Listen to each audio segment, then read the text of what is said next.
All right, welcome back. It's early September 64. Let's see what we have and what we can do. Basically, the situation in Virginia um, is that our forces are basically, um, essentially surrounded. You can see that there's more forces coming this way. Meade with a very, very large army. We have Longstreet with about 5 or 6 divisions here, not in great shape. Lee has 4 divisions, but we're gonna have to send 2 um, to Henrico to kind of keep this line open. We're also going to send our cavalry out here to take Tappahannock and also over here to Williamsburg, basically to try to kind of capture them and bring some supply in. The big gamble this turn, of course, is where does Meade go? With all of these divisions, and can we actually hold it off for one more turn? I think if we can, we should be able to repair this railroad, and then we'll have another 3 divisions, or 2 divisions at least partially recovered that could help. But that, of course, remains to be seen if that will actually be possible. Some action happening in North Carolina. Hook's division will arrive at Wilmington in about 10 days. Raleigh's now basically under siege. Out in Georgia, we have enough rail this time to get Johnston out of there, and he will go to Montgomery. Claiborne takes over the defenses against the river, and we're going to try to set up a defensive line kind of here from Montgomery, at least for the moment, to this depot. We may eventually pull back and set up a line that goes from Selma onto Montgomery. Of course, that remains to be seen. Looks like Mobile could potentially start to be threatened here as they're bringing some more forces down. Polk has about 2.5 divisions holding the line. We continue to hold a line in Texas, and we're trying to do some things like destroy some railroads at various places. Haven't really been super successful at that. We should be continuing to get some replacements, and as you can see that we're going to get a couple more artillery batteries, and we have a little bit left on elites, regular, and then do a little bit more recruitment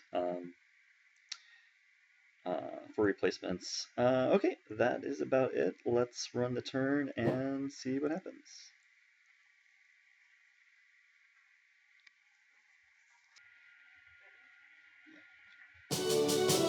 Okay, so morale dropped to 47.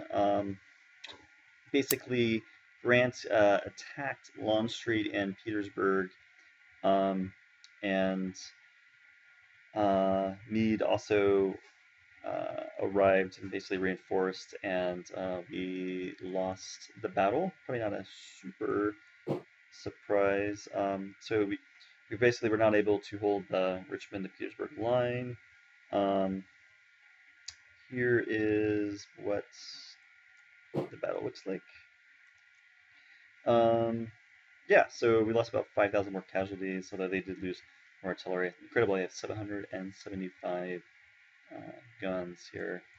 What is left in Petersburg are 2 divisions that are basically besieged, so it'll be kind of interesting to see what happens on the next turn. Here are Longstreet's divisions, which you can see are pretty, hit very, very hard, basically. We did come in and take Williamsburg and Tappahannock. Here was a small battle. I guess somehow we skipped this regiment here. I'm not quite sure how that happened. But yeah, we were able to take Williamsburg.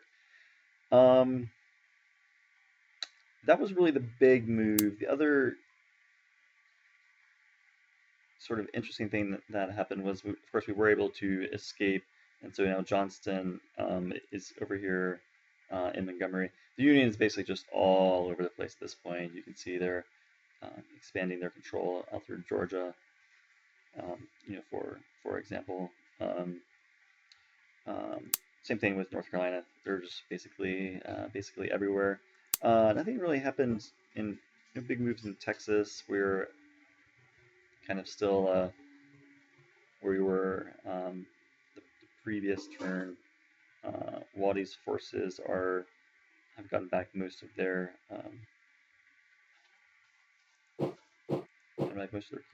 that total number looks incorrect to me though. Total panel number.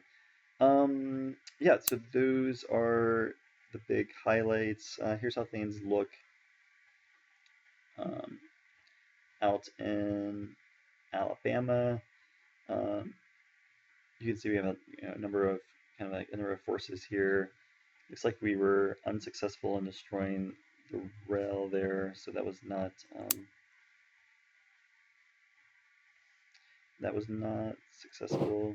We do have forces here now, but